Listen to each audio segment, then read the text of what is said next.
Hello everyone, welcome on my channel KD प्रयास academy. आज का जो ये वीडियो है वो सोशल साइंस सब्जेक्ट के लिए है, उन लोगों के लिए जो सीटेट पेपर 2 की तैयारी कर रहे हैं। आप जानते हैं कि अभी एग्ज़ाम में जो है वो 40 डेज़ के करीब बचे हुए हैं, आपके लगभग 40 डेज़। और इतने दिनों में अगर आपने अभी तक तैयारी स्टार्ट नहीं की है तो बहुत ही कर सकते हैं, बहुत इंटेलिजेंट लोग होंगे तो। लेकिन अब आपको मेरे ख्याल से तैयारी स्टार्ट कर देनी चाहिए, क्योंकि सिलेबस इतना भी आप लोगों का इजी तो है नहीं। क्वालिफाइंग पेपर है मानती हूँ, लेकिन इस क्वालिफाइंग पेपर में भी आपके कॉन्सेप्ट बेस्ड क्वेश्चन पूछे जाते हैं। कुछ जो सिलेबस है उतना तो आपको कवर करना ही पड़ेगा। तो इसके लिए अगर आप लोगों ने अभी भी तैयारी स्टार्ट नहीं की है तो तैयारी स्टार्ट कर दीजिए। साथ ही साथ जो प्रीवियस ईयर पेपर जो हम करा रहे हैं आप लोगों को, उसको भी करते रहिए, ताकि आपकी तैयारी क्वेश्चन के माध्यम से किस तरीके के प्रश्न पूछे जाते हैं उनकी हैबिट इतनी बन जाए कि जैसे ही आप पेपर में देखें आप उसको आसानी से कर लें। तो आज का जो ये पेपर है उसको हम वन लाइनर के फॉर्म में आंसर करेंगे। जैसे कि मैं क्वेश्चन पढ़ूंगी और उसके साथ साथ आप लोग भी अपने आंसर देखिएगा कि आपके कितने सही हो रहे हैं, और मैं डायरेक्ट आपको आंसर करूँगी। ठीक है, सारे ऑप्शंस पढ़ने की ज़रूरत नहीं है, क्योंकि अब आपके पास टाइम नहीं है। अभी तक तो मैं ऐसे कर रही थी। अगर ये तरीका आपको सही लगता है तो आप लोग मैसेज करिएगा। आज का पहला क्वेश्चन है, भारत में शरद ऋतु के संबंध में कथन ए, बी और सी पर विचार कीजिए और सही विकल्प का चयन कीजिए। इस ऑप्शन ए कहता है कि इस मौसम को दक्षिण पश्चिम मानसून के नाम से भी जाना जाता है। बी, इस मौसम में पवन बंगाल की खाड़ी तथा अरब सागर स्थित किधर स्थल की ओर बहती है। सी, यह मौसम मानसून के आने तथा आगे बढ़ने का मौसम है। तो यहाँ पे इसका जो राइट आंसर हो जाएगा वो हो जाएगा ए, बी और सी सभी क्या हैं, गलत है। ए, बी और सी सभी गलत है। तो यहाँ पे तीनों ही ऑप्शन इसके क्या हैं, गलत है। इसलिए ऑप्शन नंबर 4 जो है वो राइट हो जाएगा। ठीक है, क्वेश्चन नंबर 32 देखते हैं। जैसा कि मैंने कहा था कि आप वन लाइनर के फॉर्म में इस प्रश्न को देखेंगे तो आप इसको नोट्स भी बना सकते हैं। जैसे क्वेश्चन है कि 32 क्वेश्चन कहता है कि कौन सी नदियां सुंदरबन डेल्टा का निर्माण करती हैं। गंगा, ब्रह्मपुत्र, नर्मदा एवं तापी, महानदी एवं गोदावरी या कृष्णा एवं कावेरी। तो यहाँ पे जो आपकी गंगा एवं ब्रह्मपुत्र नदी है वो जो है वो डेल्टा का निर्माण करती है। तो निम्नलिखित में से तो आप नोट डाउन कर सकते हैं कि गंगा एवं ब्रह्मपुत्र नदियां सुंदरबन डेल्टा का निर्माण करती हैं। इस तरीके से आप लिख के रिवाइज भी करते रहेंगे। 33 क्वेश्चन नंबर देखते हैं। दिए गए तो यहाँ पे ऑप्शन नंबर 1 आपका सही हो जाएगा। और क्वेश्चन नंबर 33 दिया गया है कि दिए गए लक्षण ए और बी के आधार पर वायुमंडलीय परत की पहचान करें। अंतरिक्ष से प्रवेश करने वाले उल्का पिंड इस परत में आने पर जल जाते हैं। इस परत में बढ़ती ऊंचाई के साथ तापमान घटता है। तो ये जो लक्षण दिए गए हैं वो वायुमंडलीय परत, किस परत की बात की गई है, क्षोभ, समताप, मध्य या वाह्यमंडल। इंग्लिश में भी दिया गया है यहाँ पे, तो जिन लोगों को इंग्लिश में देखना हो वो भी क्वेश्चन देख सकते हैं।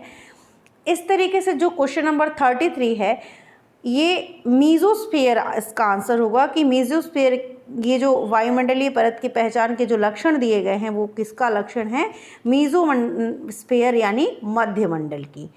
ठीक है, तो 33 का ऑप्शन नंबर 3 यहाँ पे करेक्ट हो जाएगा, ये हो जाएगा मध्यमंडल।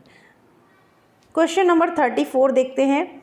आतपन का संबंध है किस चीज़ से, वायुदाब के साथ, मौसमी पवनों के साथ, सूर्य ऊर्जा के साथ या बहिर्मंडल और उसमें होने वाली गैसों के साथ। आतपन, देखिए आतपन जो संबंधित होता है वो सन की एनर्जी से होता है।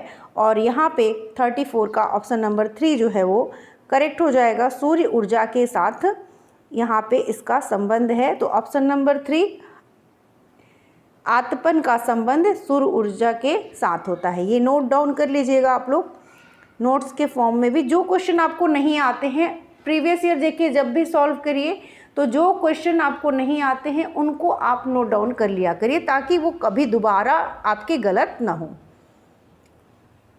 ठीक है, क्वेश्चन नंबर 35 देखते हैं। टोटल 15 क्वेश्चन देखने वाले हैं हम लोग, तो बहुत कम समय में हो जाएगा। आप लोग अपने जॉब करते हुए, अपना वर्क करते हुए आराम से इस वीडियो को देख सकते हैं। डेली मैं इतने ही क्वेश्चन डिस्कस करती हूँ, तो अगर आप चैनल को सब्सक्राइब कर लीजिएगा, आपको नोटिफिकेशन मिलता रहेगा। और इतना इतना थोड़ा थोड़ा करके, जैसे बोलते हैं ना, बूंद बूंद से सागर बढ़ता है, तो आप इस तरीके से अपनी तैयारी को स्ट्रॉन्ग कर सकते हैं, अपनी तैयारी को जांच सकते हैं कि मैं इसमें से कितने प्रश्न कर पा रहा हूँ या कर पा रही हूँ। क्वेश्चन नंबर 35, उचित विकल्पों के साथ निम्नलिखित का मिलान कीजिए। पहला है देखिए, शंकुधारी वन है और भूमध्य सागरीय वनस्पति, उष्णकटिबंधीय सदाबहार वन, शीतोष्ण सदाबहार वन, महाद्वीपों का पूर्वी किनारा, दृढ़ काष्ठ वाले वृक्ष, नरम काष्ठ वाले सदाबहार वृक्ष, महाद्वीपों का पश्चिमी एवं दक्षिणी पश्चिमी किनारा। यहाँ पे जो राइट आंसर हो जाएगा आपका, वो हो जाएगा ऑप्शन नंबर 2, यानी जो शंकुधारी वन है वो नरम काष्ठ वाले सदाबहार वृक्ष हैं। भूमध्य सागरीय वनस्पति, आप ऐसे लिख सकते हैं, शंकुधारी वन के आगे इसके लक्ष्य, इसके बारे में लिख सकते हैं। इसी तरीके से आप नोट्स बना सकते हैं। तो नोट्स बनाने का भी प्रीवियस ईयर से भी आप जो चीज़ें आपको नहीं आ रही हैं प्रीवियस ईयर पेपर में, उनको आप एक वन लाइनर के फॉर्म में नोट्स बनाते रहिए। इससे आपको जब पेपर देने जाएंगे उससे पहले उस चीज़ों को रिवाइज कर लेंगे, तो इसका मतलब कि आपका 5 साल का, 6 साल का, जितने भी प्रीवियस ईयर पेपर देखे हैं उसमें से आपको अगर कोई क्वेश्चन आता है तो वो आपका नहीं छूटता है। बी का भूमध्य सागरीय वनस्पति, इसका हो जाएगा आपका महाद्वीपों का पश्चिमी एवं दक्षिणी पश्चिमी किनारा, उष्णकटिबंधीय सदाबहार वन, दृढ़ काष्ठ वाले वृक्ष, और यहाँ पे शीतोष्ण सदाबहार वन, महाद्वीपों का पूर्वी किनारा।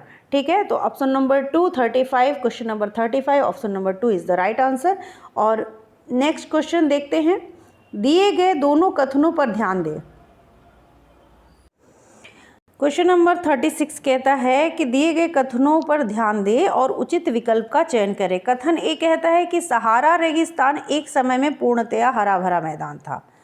कथन बी जो है वो कह रहा है सहारा की गुफाओं से प्राप्त चित्र नदियाँ, मगर, हाथी, शेर, पशु तथा बकरियाँ दर्शाते हैं। तो यहाँ पे देखिए, कथन ए और बी दोनों ही सही हैं, इसलिए हमारा ऑप्शन नंबर 3 जो है वो करेक्ट हो जाएगा।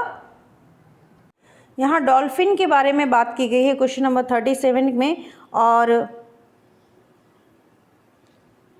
एक सेकेंड, तो डॉल्फिन ABC कथन पर विचार करना और सही विकल्प का चयन करना है। तो गंगा और ब्रह्मपुत्र नदी के अलावड़ जल में डॉल्फिन पाई जाती है। बी कहता है कि डॉल्फिन अभ्यारण्य बिहार राज्य में अवस्थित है। सी कहता है कि डॉल्फिन की उपस्थिति से जल की शुद्धता का पता चलता है। तो जैसा कि हम जानते हैं कि ये तीनों ही कथन क्या हैं, सही हैं, तो यहाँ पे ऑप्शन नंबर 1 हमारा करेक्ट हो जाएगा कि ए बी और सी तीनों सही हैं। ठीक है, तो क्वेश्चन नंबर 37 हो गया। अभी आगे देखते हैं क्वेश्चन नंबर 38 में क्या कहा गया है। तो क्वेश्चन नंबर 38, बायोगैस अनिवार्य रूप से निम्न में से किनका मिश्रण है। बायोगैस किसका मिश्रण है ये पूछा गया है, और बायोगैस जो होता है वो मीथेन और कार्बन डाइऑक्साइड का मिश्रण होता है, इसलिए यहाँ पे ऑप्शन नंबर 1 हमारा करेक्ट हो जाएगा। जैसा भी मैंने कहा था कि बहुत ज़्यादा अगर वन लाइनर क्वेश्चन के फॉर्म में हम उसको नोट डाउन कर सकते हैं तो वन लाइनर के फॉर्म में पढ़ेंगे, इससे पेपर आपका जल्दी होगा, ऊपर से आपको चीज़ें याद हो जाएंगी, आप इसको नोट डाउन कर लेंगे। तो बायोगैस किसका मिश्रण होता है, मीथेन और कार्बन डाइऑक्साइड का। ठीक है, क्वेश्चन नंबर 39 क्या कहता है कि संसाधन के बारे में कथन ए और बी पर विचार कीजिए। कथन ए और सही उत्तर का चयन करें। तो कथन ए क्या है, सभी संसाधनों का आर्थिक मूल्य होता है। कथन बी है, समय और प्रौद्योगिकी दो महत्वपूर्ण कारक हैं जो पदार्थों को संसाधन में परिवर्तित कर सकते हैं। संसाधन के बारे में बात की गई है, तो देखिए पहला ऑप्शन जो है, ये कथन जो है सभी संसाधनों का आर्थिक मूल्य होता है, ये गलत है, और बी वाला जो है वो सही है, इसलिए ऑप्शन नंबर 1 यहाँ पे 39 का ऑप्शन नंबर 1 सही हो जाएगा। क्वेश्चन नंबर 40 देखते हैं। क्वेश्चन नंबर 40 है, निम्न में से ऊर्जा के परंपरागत स्रोत के समूह की पहचान कीजिए। तो परंपरागत स्रोत क्या है? खनिज तेल, प्राकृतिक गैस, ईंधन, या कोयला, ईंधन, बायोगैस, या जल विद्युत, भूतापीय ऊर्जा, ज्वारीय ऊर्जा। फोर्थ ऑप्शन कहता है परमाणु ऊर्जा, सौर ऊर्जा एवं जल ऊर्जा। ठीक है, तो यहाँ पे 40 का ऑप्शन नंबर 1 जो है खनिज तेल, प्राकृतिक गैस और ईंधन जो है वो करेक्ट आंसर हो जाएगा। 40 का ऑप्शन नंबर 1 हो गया सही हमारा, और खनिज तेल, प्राकृतिक गैस और ईंधन।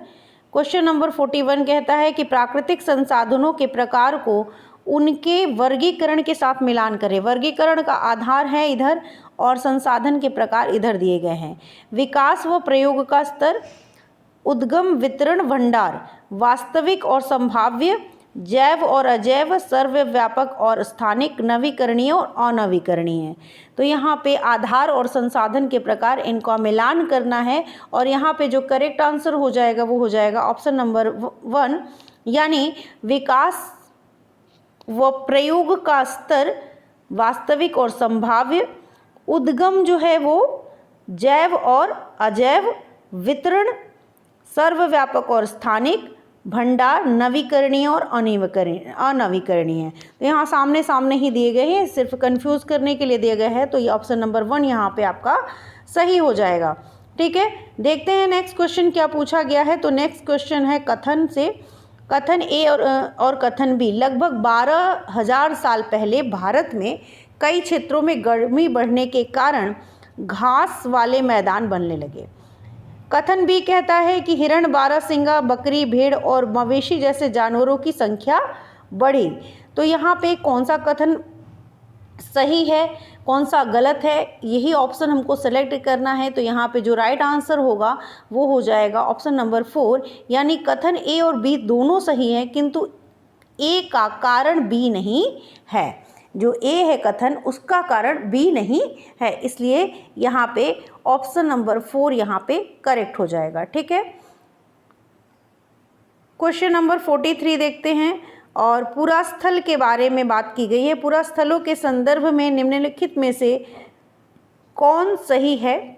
वह स्थान जहाँ वस्तुओं के अवशेष मिलते हैं, ये केवल ज़मीन के ऊपर ही पाए जाते हैं, केवल ज़मीन के अंदर ही पाए जाते हैं, ये समुद्र और नदी के तल में कभी नहीं पाए जाते हैं। तो बहुत ध्यान से ऑप्शन को देखिए और आपको समझ में आएगा कि यहाँ पे अगर केवल ऊपर पाए जाते हैं ये बात बिल्कुल गलत है, केवल ज़मीन के अंदर पाए जाते हैं ये भी नहीं सही है, और समुद्र और नदी के तल में कभी नहीं पाए जाते हैं। तो यहाँ पे वह स्थान जहाँ वस्तुओं के अवशेष मिलते हैं, ये ऑप्शन सही है। तो हमारा केवल ए वाला ऑप्शन सही होगा, यानी 43 का option number 1 is the correct answer. ठीक है, क्वेश्चन नंबर 44 और आज का 45 तक क्वेश्चन करने वाले हैं। तो आज का 2 क्वेश्चन लास्ट है हमारा, उसको देखिएगा। उससे पहले आप लोगों से रिक्वेस्ट है कि वीडियो को लाइक ज़रूर करिएगा। हड़प्पा सभ्यता के लोग बनाते थे पत्थर की मुहरें, पीले रंग से डिज़ाइन किए गए पात्र, लोहे से बनी तकलियाँ, सोने के बने बर्तन। जो हड़प्पा सभ्यता के लोग थे वो पत्थर की मुहरें बनाते थे। ठीक है, क्या बनाते थे? पत्थर की मुहरें, और क्या बनाते थे? और बनाते थे वो सोने के बने बर्तन। तो यहाँ पे ए और डी वाला ऑप्शन जो है वो सही है, और ए और डी वाला ऑप्शन कहाँ मिल रहा है आपको? ऑप्शन नंबर 2 में। तो केवल ए और डी ये वाला ऑप्शन आपका करेक्ट हो जाएगा। ठीक है, नेक्स्ट क्वेश्चन देखते हैं, और आज का लास्ट क्वेश्चन ये है। नेक्स्ट वीडियो में हम लोग 15 आगे के क्वेश्चन करेंगे, और ऐसे 60 क्वेश्चन इसमें आप लोगों से पूछे जाते हैं। 60 मार्क्स का SST आता है, तो हम लोग 15-15 करके करेंगे तो आपका हो जाएगा। यहाँ पे एक पार्ट 1 पार्ट 2 ऐसे करके करेंगे। एक पाषाण कब्र, महापाषाण कब्र में 2 कंकालों के अवशेष हैं थे। इन दोनों में से एक महिला के कंकाल का अनुमान लगाने हेतु देखना होगा हड्डियों की संरचना, कंकालों के साथ मिले आभूषण, कंकालों के आकार, कंकालों के साथ मिले खाना पकाने के बर्तन। क्या देखना होगा भाई? अगर आपको पहले पता करना है कि महिला का कंकाल है ये, उसका अनुमान लगाना है, तो हड्डियों की संरचना देखनी होगी, इन सब चीज़ों की नहीं। तो यहाँ पे ऑप्शन नंबर 1 हमारा जो है वो सही हो जाएगा, केवल ए। ठीक है, आज के लिए इतना ही। मिलते हैं नेक्स्ट वीडियो में। अगर आपको वीडियो अच्छी लगी हो तो प्लीज़ चैनल को सब्सक्राइब ज़रूर करिएगा, ताकि आपको टाइम टू टाइम नोटिफिकेशन मिल सके। और वीडियो में 15 क्वेश्चन आते हैं, ज़्यादा नहीं आते, तो आप वीडियो को पूरा देखा करिए, ताकि कम से कम उतने क्वेश्चन आपके डेली होते रहें। ठीक है, आई नो कि एवरीवन इज़ वर्किंग, कोई हाउसवाइफ है, सभी को वर्क है, लेकिन अगर सीटेट निकालना है तो थोड़ा सा टाइम निकालना होगा आपको, किसी भी तरीके से अपने ही टाइम में से आपको मैनेज करना है। तो चलिए मिलते हैं नेक्स्ट वीडियो में, तब तक के लिए थैंक यू।